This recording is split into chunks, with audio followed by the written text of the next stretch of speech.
Have you ever felt like all hope was lost, like your cries were too small for God to hear? That's exactly how the people of Israel felt. For 20 long years, they were under the heavy hand of King Jabin of Canaan. His army general, Sisera, commanded 900 iron chariots, strong, fast, and deadly. The Israelites were not just afraid, they were crushed. Their homes were burned, their sons taken, their daughters terrified. The roads were unsafe. People couldn't live normal lives. It was like darkness had covered the land, and no one could stop it. But in the middle of this fear and sorrow, in the mountains of Ephraim, sat a woman named Deborah. She wasn't a warrior. She didn't hold a sword or wear armor. But people from all over Israel came to her. Why? Because she was wise. Because she listened. Because God spoke to her. She sat under a palm tree, known as the Palm of Deborah, where she judged the people. When someone had a problem, they came to her. When they were unsure of what to do, they came to her. But more than anything, Deborah prayed. She cried to God for her people. Her heart ached for the pain they carried. One morning, as the sun rose and the mountain breeze whispered through the trees, Deborah knelt in prayer. Lord, she cried, your people suffer. Have mercy. Speak, and I will listen. Then she heard it, not with her ears, but deep in her heart. A still, strong voice, call Barak. I will use him to deliver Israel from Sisera. Her eyes widened, her heart pounding. God had spoken. The time for rescue had come. That day, Deborah sent for Barak, a strong warrior from the tribe of Naphtali. He arrived, dusty from the road, his face serious. He knelt before her. Barak, she said gently but firmly, the Lord, the God of Israel, commands you, gather 10,000 men from Naphtali and Zebulun and go to Mount Tabor. Sisera will come with his chariots, but God will deliver him into your hands. Barak looked into her eyes. He believed God, but he was afraid. If you go with me, he said slowly, then I will go. But if you don't go, I won't. There was silence for a moment. Deborah could see the fear in his heart, but also his respect for her faith. I will go with you, she said calmly, but the honor will not be yours. The Lord will deliver Sisera into the hands of a woman. Barak bowed his head. Then let it be so. From that moment, the fire of hope began to rise. The people heard the call. The soldiers gathered. And Deborah, the woman who prayed under the palm tree, now stood as a leader chosen by God. But the battle was yet to come. The sun was high over Mount Tabor, and the wind stirred the trees like whispers from heaven. Barak stood tall with his sword strapped to his side, but his eyes were on Deborah. Though he was the commander of 10,000 men, it was Deborah's presence that gave him strength. All around them, the army of Israel gathered, farmers, shepherds, and young men who had never held swords before. Their hands shook. Their hearts beat fast. They knew Sisera's army was strong, and his chariots were like iron beasts rolling across the plains. Still, they trusted. Not in themselves, but in the God who sent Deborah. Deborah stood before the men. Her robe flowed in the breeze, her voice clear and strong. Listen, people of Israel, she called. The Lord goes before you. Do not be afraid. Today, he will give Sisera into your hands. The men cheered, though fear still lurked in their hearts. In the distance, the dust rose like a storm cloud. It was Sisera. His 900 iron chariots gleamed under the sun, rolling like thunder. His soldiers marched with cruel faces and sharp spears. The earth trembled beneath them. Barak turned to Deborah. Now, he asked. Deborah closed her eyes for a moment. Then, with fire in her voice, she declared, Go! This is the day the Lord has given Sisera into your hands. Has not the Lord gone ahead of you? Without waiting another second, Barak shouted, To battle! The army of Israel rushed down the mountain like a river breaking through a dam. They charged with everything they had, not with the strength of their arms, but with faith burning in their hearts. Sisera laughed at first. Fools, he shouted. Chariots. Crush them. But something strange happened. Dark clouds rolled in suddenly. Rain poured from the sky. Thunder cracked like the voice of God. The battlefield turned to mud. The iron chariots, Sisera's greatest weapon, began to sink. The horses slipped and panicked. Soldiers screamed as the wheels jammed. Sisera's army fell apart. Barak and his men fought bravely, their fear turning into boldness. Every step they took was guided by the Lord. Every sword swing was filled with purpose. And soon, the once proud Canaanite army lay scattered and broken. Sisera, seeing his army destroyed, jumped down from his stuck chariot and ran, alone and afraid. The people of Israel shouted in victory. The God of heaven had fought for them. But Deborah knew, it wasn't over yet. The enemy's leader was still alive. And what God had spoken would surely come true. A woman would bring Sisera's end. Rain still dripped from the trees. The battlefield lay silent, except for the sound of distant thunder and the cries of victory. But Sisera, the commander of the enemy, was not among the fallen. He had escaped, running on foot, soaked, wounded, and desperate. His heart pounded like a drum in his chest. His fine robe was torn. Mud splashed up his legs.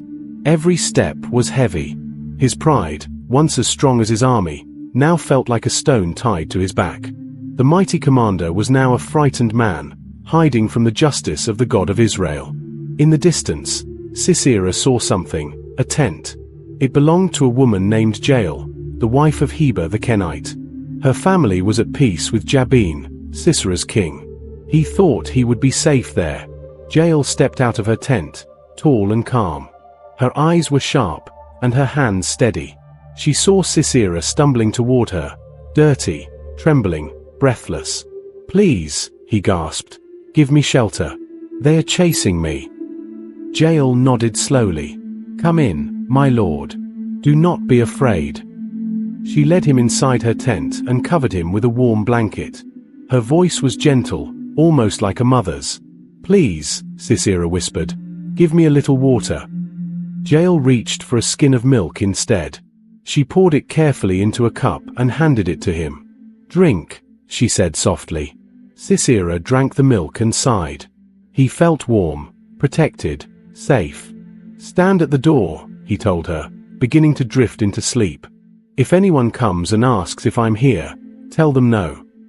Jael nodded again. "Rest now," she said. But inside her heart, something stirred. She had heard the stories, how Israel cried to their God, how Deborah had risen, how the Lord himself was fighting for his people. And she knew, the man lying in her tent was no innocent visitor. He was the enemy, the one who led the oppression of a nation, the one who laughed while others wept. Jael looked at the tools beside her bed. Her hands, strong from years of setting up tents and doing hard work, reached for something she had used 100 times before, a tent peg. And in her other hand, a hammer. Her breath slowed. Her heart did not shake. Quietly, she stepped toward the sleeping commander. Outside, the wind howled. Inside, everything was still. With one strike, it was done. Sisera, the terror of Israel, was no more. Later that day, Barak arrived, his sword drawn, his clothes stained with battle.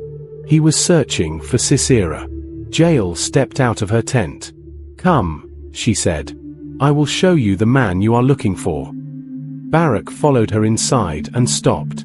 There lay Sisera, silent, lifeless. Barak stood in awe. The prophecy had come true. Sisera had fallen, not by a soldier's sword, but by the hands of a woman in a quiet tent.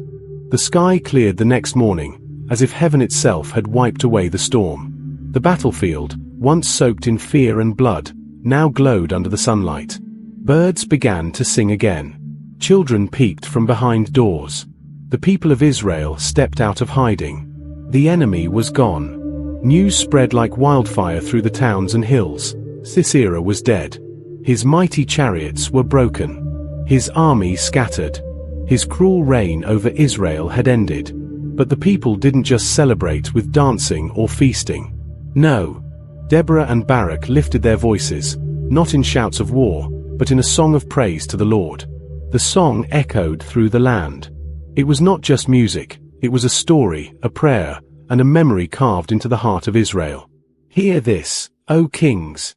Listen, O rulers. I, Deborah, will sing to the Lord. I will make music to the God of Israel. Her voice rang out, strong and clear. She sang of how the people were afraid, how the roads were empty, and how the villages had no life, until she, a mother in Israel, rose up.